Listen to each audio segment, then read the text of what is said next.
오늘 2부 예배에 올라오신 여러분 주님의 이름으로 환영하고 축복합니다. 귀한 분들이 곁에 계십니다. 인사하겠습니다. 하나님은 당신을 사랑하십니다. 하나님은 당신을 사랑하십니다. 4층에도 환영합니다. 오늘 스데반에 대한 설교 마지막 세 번째 시간을 같이 나누고자 합니다. 초대교회 7 집사로 세워진 스데반이 성령이 충만하여 자유민들이 모이는 헬라파 유대인들의 회당에 들어가 복음을 전합니다. 복음이란 예수 복음을 얘기하는데 예수님을 메시아로 인정하지 않았던 헬라파 유대인들은 그의 복음을 받아들일 리가 없었습니다. 도리어 그를 잡아 죽일 생각으로 죄목을 정하고 그리고 돈을 주어 사람들을 사서 거짓 증인들을 세웠습니다. 그 죄목은 이미 정해져 있었습니다. 하나님을 모독하고 모세와 율법을 모독하고 그리고 거룩한 성전을 거슬렸다라고 하는 이러한 죄목이었습니다. 이러한 것은 신성모독이라고 하는데 이러한 신성모독은 신명기 13장의 모세 율법에 의하면 이는 사형에 해당하는 죄입니다. 대제사장 가야바, 사내들인 공회의 의장이었던 가야바가 7장 1절에서 이렇게 물었죠. 이것이 사실이냐? 라고 하자 스데반이 대답을 하기 시작하는데 그의 대답은 거침이 없습니다. 이스라엘의 총 역사를 4명의 사람을 들어 일목요연하게 설명해 갑니다. 아브라함, 요셉, 그리고 모세, 그리고 다윗과 솔로몬. 이렇게 4사람을 들어 구약의 역사뿐만 아니라 하나님은 어느 곳에나 계시다는 것을 보여주고 거룩한 곳이 어디냐는 것을 보여주고 있습니다. 결국에 이러한 스데반의 대답은 스데반의 설교로 이어지게 되고 하나님이 인간을 구원하시는 구원의 역사를 선포하는 구속사적 설교가 되었고 그 구원의 역사를 이루기 위해 하나님께서 보내주신 예수님을 증거하는 복음적 설교가 되었습니다. 그 설교의 막바지에 이르러 그들을 도전하고 공격하기에 이르게 됩니다. 그것이 오늘 본문 51절로 그리고 60절까지의 내용인데요. 51절로 이제 설교의 막바지에서 그들을 아주 도전하고 그들을 공격합니다. 그런데 이 부분에서 20세기 최고의 복음주의자인 존 스토트는 이 부분을 이렇게 주석을 했습니다. 스데반이 순교를 각오하지 않았다면 이렇게 공격하지 않았을 것이고 이미 스데반은 순교자가 될 준비가 되어 있었다라고 정의합니다. 이러한 스데반의 신앙을 우리는 일사각오의 신앙이라고 말할 수 있습니다. 따라서 하겠습니다. 일사각오. 다시 한번 따라서 하겠습니다. 일사각오. 이러한 일사각오의 신앙을 우리에게 보여주신 이들은 많이 있지만 가까이 우리나라에서 찾아볼 수 있는 분은 단연 주기철 목사님이십니다. 지난달 12월 25일 제가 광고해드렸듯이 그날 밤 10시에 성탄절 저녁에 KBS 1TV를 통해서 주기철 목사님에 대한 일대기를 방영을 했습니다. 은혜롭게 더욱더 성탄절이 그날 저녁은 더욱더 은혜스러운 밤이었습니다. 그 주기철 목사님이 잠시 옥에서 풀려나 평양 산정현 교회에서 마지막 설교를 하시게 됩니다. 이러한 내용들을 영상으로 준비해 보았습니다. 이러한 영상이 있어서 함께 보시겠습니다. 내 마음이 약하여 늘 넘어지오니 주 예수 힘주사. 뭐? 예수한테 힘을 달라고 노래를 한다? 생명이 오락가락하는 고문을 받으면서 노래를 부른다고? 에이! 오 주여, 나를 주님 곁으로 부르소서. 신사 참배를 거부한다는 이유로 수감되어 7개월간 온갖 처참한 고문을 받은 뒤 풀려난 주기철 목사님. 그는 만신창이가 된 몸을 이끌고 다시 평양 산정현 교회 강단에 섰습니다. 그리고 전심을 다하여 그의 마지막 설교를 했습니다.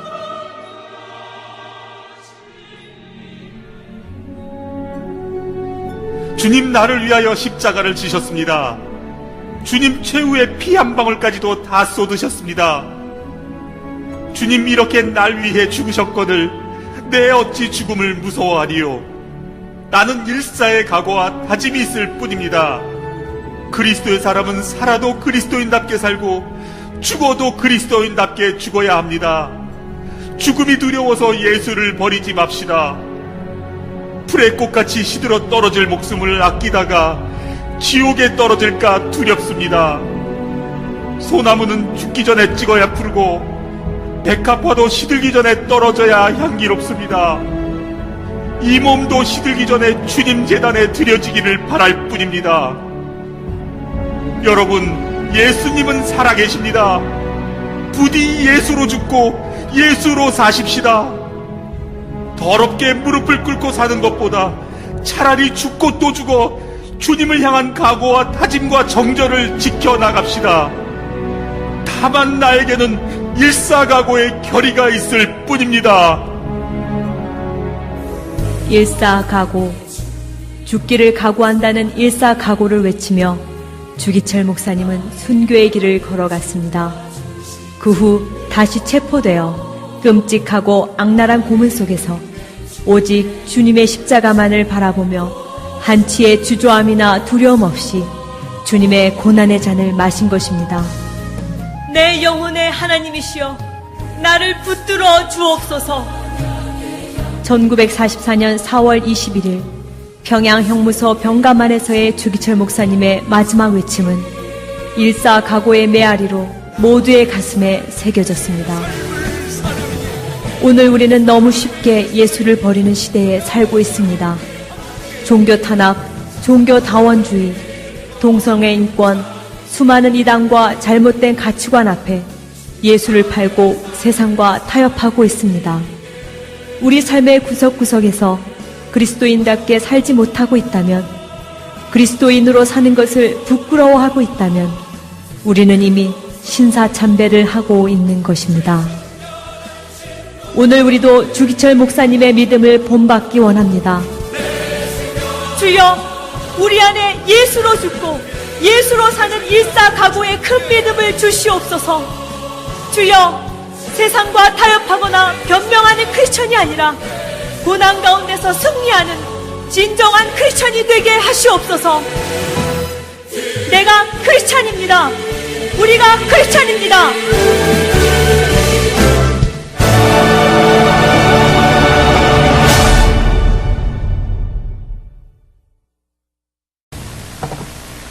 각오가 없는 신앙은 어려운 일이 올 때 분명히 무너지고 맙니다.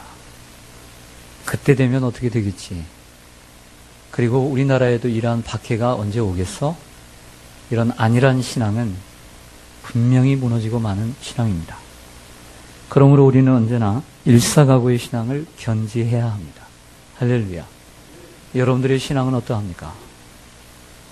여러분들의 신앙의 모습은 어떠합니까? 오늘 스데반의 순교 앞에 우리가 한번 우리 자신을 돌아볼 수 있는 시간이 되기를 간절히 소망합니다.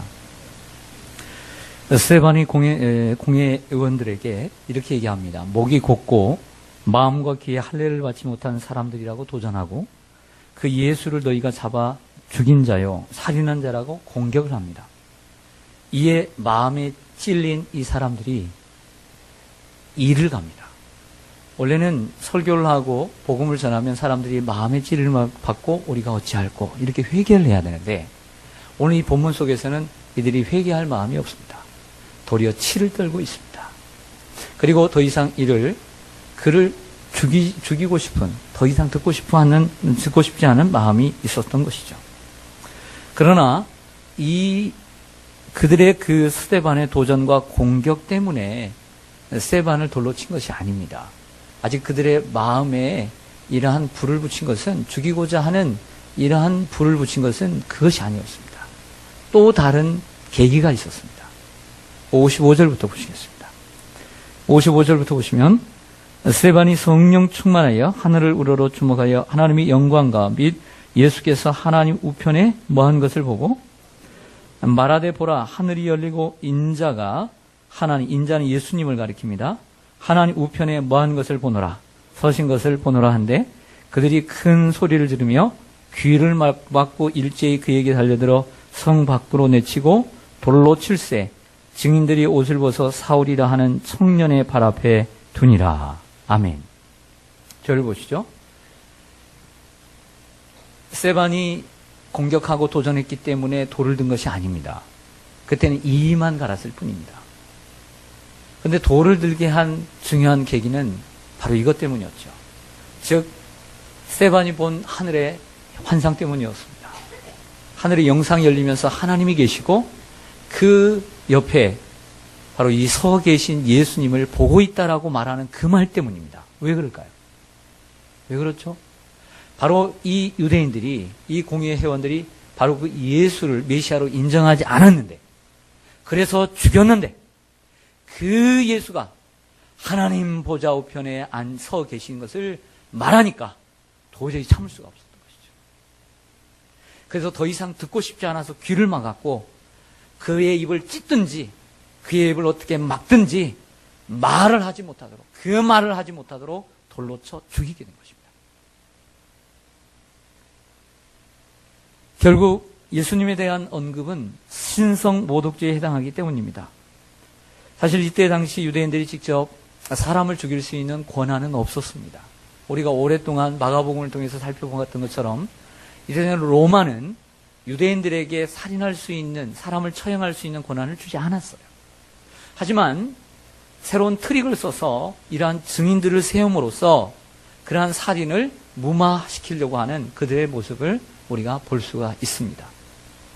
그 가운데 사울이라고 하는 청년의 발 앞에 옷을 벗어놓고 그들이 돌로 치는 것을 보게 됩니다.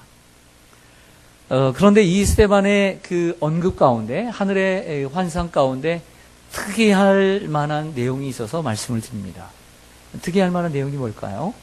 그것은 바로 예수님의 모습이었습니다. 즉 다른 성경에서는 예수님의 모습을 표현할 때 하나님 보좌 우편에 앉아 계신다라고 10번 이상 성경은 말씀하고 있거든요. 그런데 스데반이 본 환상은 예수님이 하나님 보좌 우편에 앉아 계신 것이 아니라 뭐 하고 계세요? 그것도 몇 번이나, 2번씩이나 서 계시다라고 분명히 얘기하고 있다는 것이죠. 초대교회 교부이자 아우구스티누스라고 부르는 어거스틴은 이 본문을 이렇게 주석을 했습니다. 예수님이 하나님 보좌 우편에 앉아 계신다는 것은 심판자를 의미하고, 서 계신다라고 말할 때는 변호자와 중보자를 의미한다. 이렇게 해석을 했습니다. 이러한 해석에 반대하는 주석가들도 여럿 있지만 저는 이 해석을 동의합니다. 그리고 동조합니다.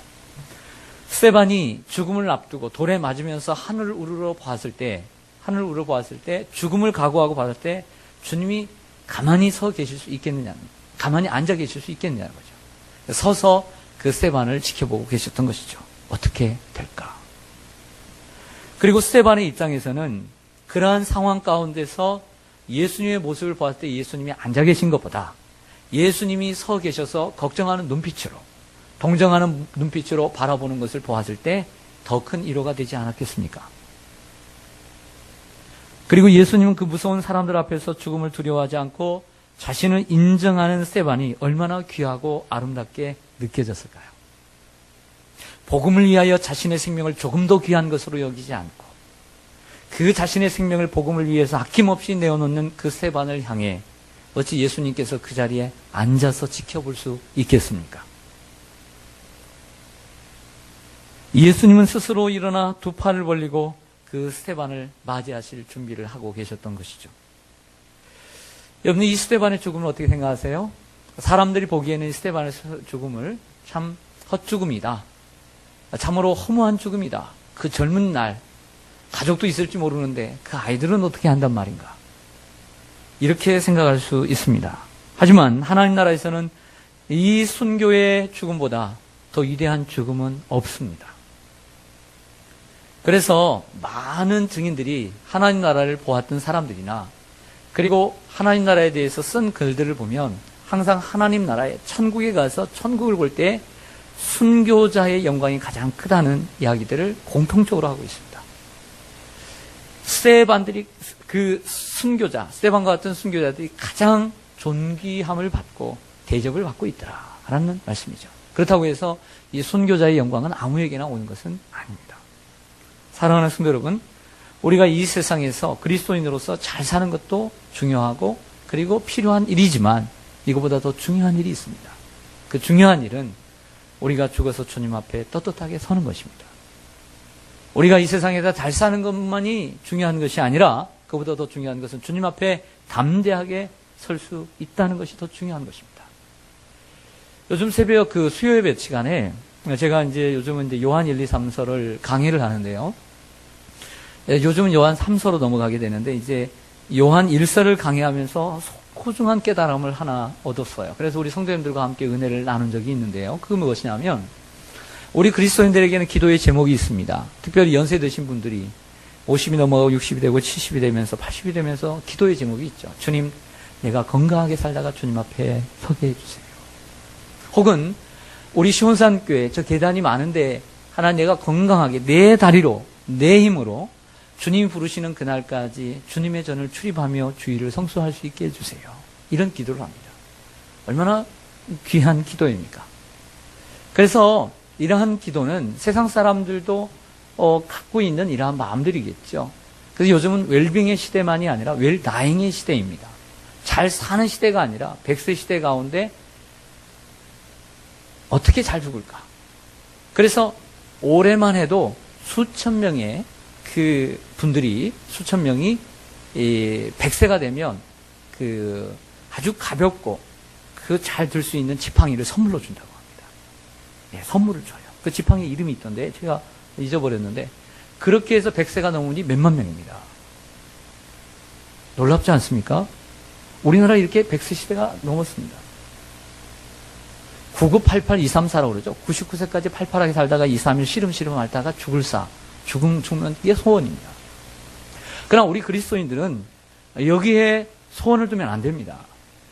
우리는 이 땅에서 잘 살고 잘 먹고 사는 것이 목적이 아니라 주님 앞에 설 때 부끄럽지 않게 당당하게 담대하게 서는 것이 우리의 목적이어야 합니다.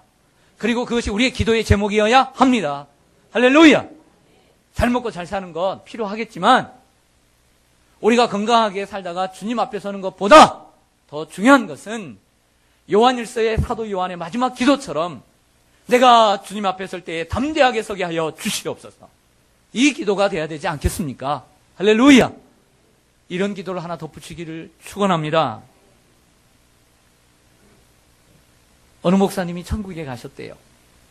귀한 일이죠. 예수님이 달려나와서 목사를 안고 반갑게 맞으라. 옆에서 지켜보고 있다 한 평신도가 불편합니다. 내가 올 때는 예수님이 저렇게 달려오시지도 않더만 목사가 왔다고 세상에. 목사님 그래서 따졌습니다. 예수님, 목사님은 저 세상에서도 교회에서도 대접받더니 천국에 와서도 대접받습니까? 이렇게 할 수 있습니까, 예수님? 그래갖고 불평을 했더니 예수님이 대답하십니다. 얘야, 천국에 온 목사를 내가 3년 만에 봐서 그렇다. 한 장로님이 죽어서 천국에 갔습니다. 예수님께서 정말로 너무 기뻐가지고 맨발로 또 뛰쳐나왔습니다. 정말 수고했다, 장로야. 내가 너에게 맡겨준 교회를 잘 다스리고 어린 양떼들을 잘 목양했구나. 그러면서 반갑게 맞아주면서 천국의 식당으로 인도를 하는데 천국의 식당이 의리의리하답니다. 여러분들이 가봤던 그 어떤 식당보다 의리의리합니다. 진주로 깔려있고 금과 은으로 식탁과 의자가 준비되어 있는. 와, 그렇게 화려하네. 그러면서 예수님이 직접 서빙을 하시겠다고 그래요. 장로님에게. 여기 있어라고. 가만히 둘러보니까 이제 같은 교회 김 집사가 먼저 와가지고 코수요리를 먹고 있는 거예요. 코수요리를 먹고 있는데 속으로 어떻게 생각했겠어요? 나에게는 얼마나 더 좋은 것을 갖다 주실까? 이런 기대를 하고 있는데 예수님이 자장면 한 그릇만 다 갖다 놓고 잘 먹으라고.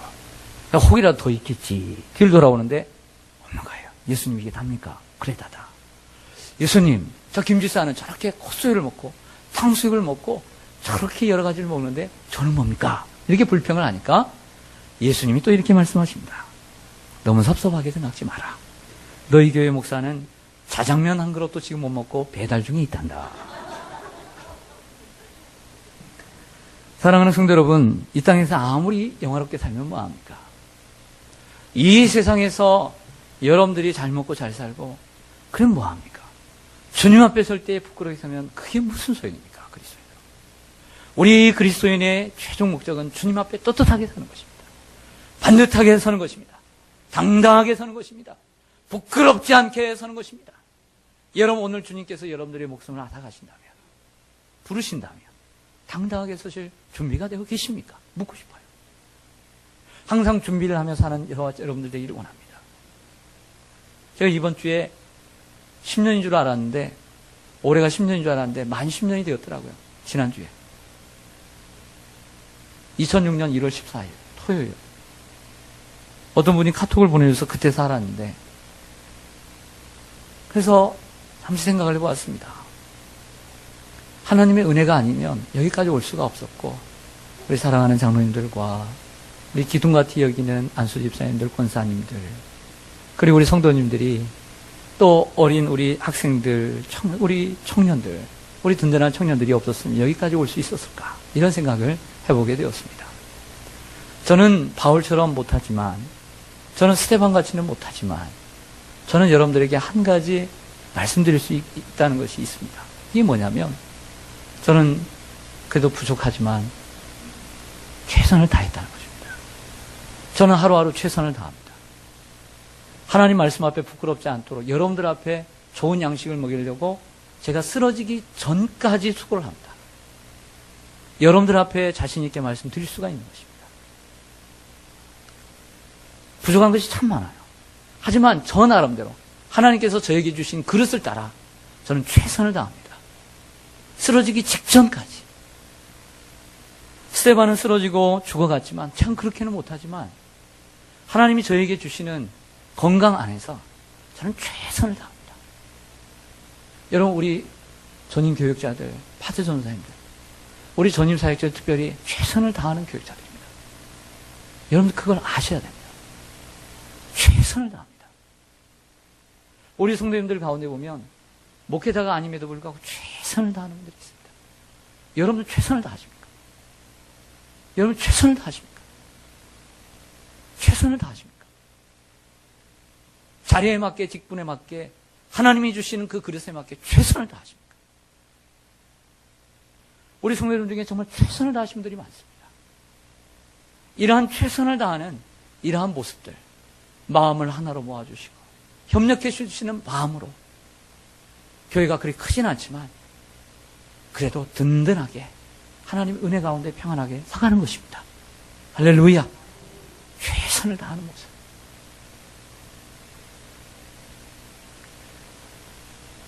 사랑하는 성도 여러분, 오늘 스데반이 순교를 하게 된 것은 사실 여기까지의 문제 때문이 아닙니다. 바로 스데반이 말한 내용 때문입니다. 59절에서 60절을 보겠습니다.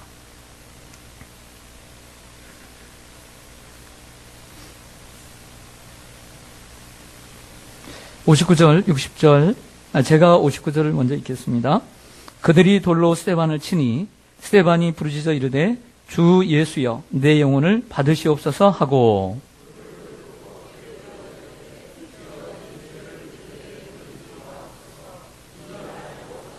아멘. 스데반 집사는 돌에 맞으면서도 그 최후의 진술을 하게 됩니다. 그것은 바로 기도였습니다. 먼저는 이렇게 기도합니다. 주 예수여 내 영혼을 받으시옵소서. 돌에 맞아 죽어가면서 자기가 죽을 각오를 했던 것이죠. 아, 내가 죽는구나. 주 예수여 내 영혼을 받으시옵소서. 여러분, 이것은 대단한 신앙 고백입니다. 이건 자신이 믿어왔던, 지금까지 의지해왔던 주 예수님에 대한 신앙의 고백을 확인하는 장면입니다.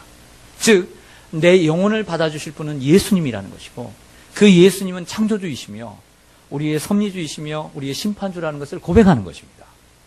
그리고 이 고백은 예수님께서 십자가상에서 하셨던 그 기도를 우리에게 보여줍니다. 단지 대상만 바뀌었을 뿐입니다. 아버지여 내 영혼을 부탁하나이다. 예수님은 아버지께 부탁을 했고 그 스데반은 예수님께 부탁을 했던 것이죠.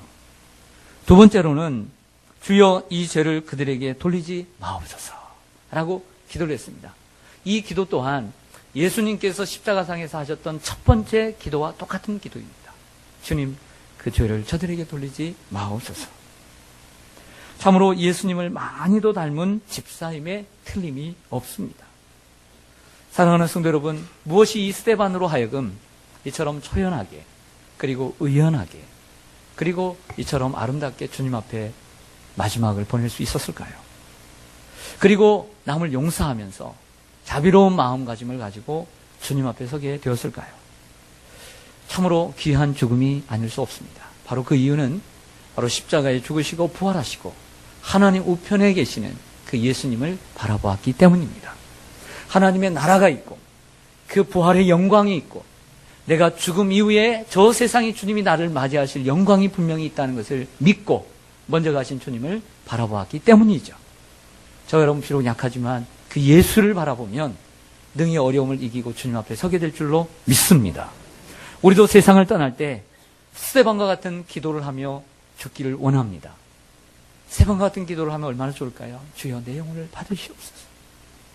주님, 내가 지금까지 용서하지 못했던 사람들 다 용서해야 합니다. 주님, 주님이 나를 용서한 것처럼 나도 용서합니다.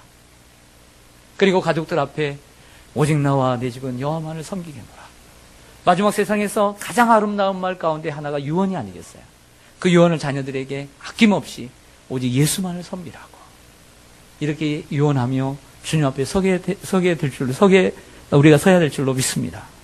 그리고 스데반의 모습은 천사와 같이 밝았고 그리고 평화로웠습니다. 만약에 이 목사가 죽음을 앞두고 있는데 수없이 설교를 했을 것입니다.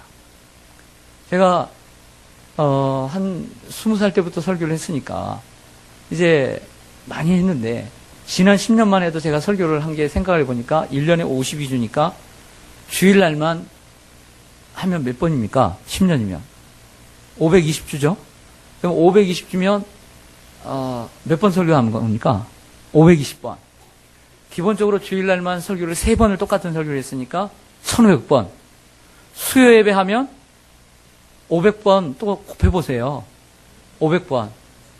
네? 2000번. 금요기도회 번. 새벽 예배는 5번이니까 네. 제가 설교를 10년만 잡아도 몇 번을 했겠어요. 그 설교를 어떻게 했는지 모르겠어요. 주님의 은혜로 했지만 이렇게 설교를 잘하고 설교를 많이 하고 예수 믿으면 우리가 천국에 갑니다. 우리 주님 앞에 서게 될 날이 가깝습니다. 제가 장례식을 몇 번을 했겠어요. 그렇게 얘기한 목사가 병에 들어서 이제 늙어서 죽게 될 때 아이고 죽기 싫은데 사람들 앞에 여보 나 가기 싫어 그 얼마나 그러겠어요. 아 이거 정말 부끄러운 것 아니겠어요? 그래 안 그래요? 맞지요? 우리 존경스러운 장로님들이 우리 기도 많이 하시는 권사님들이 세상을 마지막 순간에 정말 스데반처럼 담대해야 되는데 막 죽기 싫어가지고 막 안단을 내고 얼마나 그러겠어요? 부끄럽겠어요?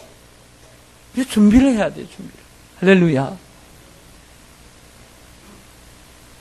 그래서 여러분들도 우리 모두 다 주님 앞에 이런 기도를 하며 주님 앞에 서기를 원합니다. 그리고 평화로운 모습으로 마치 잠자는 모습으로 평안히 장소 이동을 하는 것이죠. 육체는 남아있지만 영혼은 낙원으로 장소 이동을 해서 주님의 품에 안기는 것입니다. 이게 죽음입니다. 어거스틴은 이런 말을 했습니다. 스데반의 기도가 아니었더라면 기독교회가 바울을 소유하지 못했을 것이다. 이제는 마지막 부분에서 스데반이 우리에게 남겨주고 간 믿음의 유산, 거대한 위대한 유산을 한번 생각해 보고자 합니다. 오늘 이 돌로 쳐서 죽이는 사람들이 스데반 앞에, 그 사울 앞에 옷을 내려놓고 돌을 쳤다는 거죠. 바로 이 사울이 바울입니다. 지난주에 말씀드린 것처럼 사울은 유대인이었지만 바리새인 중에 바리새인이었지만 길리기아 다소 출신으로서 태어나면서부터 로마 시민이었습니다. 외국에서 태어난 거죠. 그러다 보니까 유대식 이름인 사울과 베냐민 지파였거든요. 베냐민 지파의 최고의 영웅은 사울왕입니다. 그래서 사울이라고 이름을 지은 거죠. 그리고 로마식 헬라식 이름은 바울이었습니다. 그래서 사도행전 13장 이하부터는 바로 그의 이름을 누가가 앞에서는 사울이라고 쓰다가 이방 선교를 시작하면서 바울이라고 이름을 고치게 된 것이죠. 이름이 바뀐 것이 아니라 두 개의 이름을 함께 쓰고 있었던 것이죠. 그러한 바울이 누구 때문에 이렇게 되었느냐? 바로 스데반이 죽으면서 혹이라도 원망하고 죽거나 겁에 질려 죽거나 그랬다면 야, 예수 믿는 것도 별거 없구나 이렇게 생각했을 텐데, 예수님을 다메섹에서 만난 영향도 있겠지만 그 믿음의 선배가 그렇게 아름답게 죽어가는 모습을 보면서 어찌 감동을 받지 않았겠습니까? 이런 생각을 해보게 됩니다. 3차 선교행을 바울이 마치고 예루살렘에 자기를 흉한 그 결박이 기다린 거 하지만 그것을 무릅쓰고 예루살렘으로 갑니다. 예루살렘으로 가자 천부장이 바울을 잡죠. 많은 유대인들이 그 바울을 죽여달라고 에워쌉니다. 그때 층계로 올라가게 되는데, 이 층계에 올라가니까 바울이 사람들이 이렇게, 제가 이렇게 위에 있는 것처럼 보이거든요. 그래서 그 층계에서 멋진 설교를 하지 않습니까? 이게 층계에서의 설교입니다. 그 후에 가이사랴의 감옥에 2년 동안 있다가 로마로 가게 됩니다. 그 층계의 설교가 사도행전 22장인데 그 22장 20절에 그 바울의 설교 가운데 이런 내용이 있습니다. 또 주의 증인 스데반이 피를 흘릴 때에 내가 곁에 서서 찬성하고 그 죽이는 사람들의 옷을 지킨 줄 그들도 아나이다. 그들이란 지금 쫓아오는 유대인들을 얘기하는 것이죠. 바울은 얘기합니다. 주의 증인 스데반이 돌로 침을 당하고 죽을 때에 내가 그를 찬성했다. 그리고 내가 그 자리에 있었다는 것을 기억하고 있었다는 거죠. 어찌 잊을 수가 있겠습니까? 그리고 바울은 스데반을 가리켜서 주의 증인 스데반이라고 불렀습니다. 사도행전의 중요한 단어는 증인입니다. 너희가 성령을 받고 권능을 받고 땅끝까지 이르러 내 증인이 되리라. 이 증인이라는 헬라어가 마르투스인데, 이 마르투스라고 하는 증인의 어원이 바로 순교자입니다. 그래서 순교자도 헬라어로 마르투스입니다. 똑같습니다. 즉 주의 증인 스데반이라고 말한 것은 바울이 바로 이 스데반을 순교자로 여기고 있음을 인정하고 있는 것이죠. 초대교회 교부인 투툴리아는 순교는 교회의 씨앗이다. 순교는 교회의 종자씨와 같다. 이런 말을 했습니다. 지금까지 교회는 그냥 자란 것이 아니라 순교의 피를 먹고 자란 것입니다. 우리나라도 마찬가지입니다. 1866년 토마스 영국의 선교사가 27살의 그 젊은 나이에 대동강변에 들어와 쪽복음을 전하다가 최충건이라고 하는 사람의 칼에 목베어 죽습니다. 양화진에 가면 이름 모를 수많은 선교사들이 낯설고 물설은 이 땅에 와서 뼈를 묻으며 복음을 전했습니다. 이것이 한국교회의 산실입니다.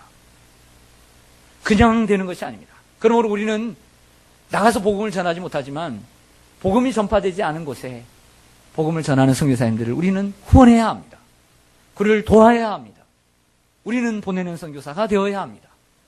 그렇게 될 때에 우리도 영원토록 저 별처럼 빛나는 존재가 될 줄로 믿습니다. 사랑하는 성도 여러분, 오늘 세 번째로 스데반의 마지막 설교를 하였습니다. 집사 스데반, 순교자 스데반, 순교자 스데반 집사. 얼마나 아름다운 이름입니까? 그분 앞에서 정말 겸손해지고 때로는 부끄러워지기도 합니다. 스데반, 그 이름은 크라운, 면류관이라고 하는 뜻입니다. 죽도록 충성했기에 그런 생명의 면류관을 받아 썼습니다. 그러한 순교자 스데반 집사를 곁에서 바라보았던 바울이 어떻게 살았을까요? 그리고 네로 황제에게 마지막 순교의 그 자리에 섰을 때 아마 예수님을 바라봤을 뿐만 아니라 자기가 직접 죽인 그 스데반을 연상하며 스데반 앞에서 스데반과 같이 담대하게 죽음을 맞이했으리라고 확신합니다. 선한 싸움을 싸우고 달려갈 길을 다 마치고 믿음을 지킴으로 우리에게 예배하신 그 생명의 멸류관을, 의의 멸류관을 받아 쓰는 우리 모든 교우들이 되시기를 주님의 이름으로 간절히 축원합니다. 아멘. 기도하겠습니다.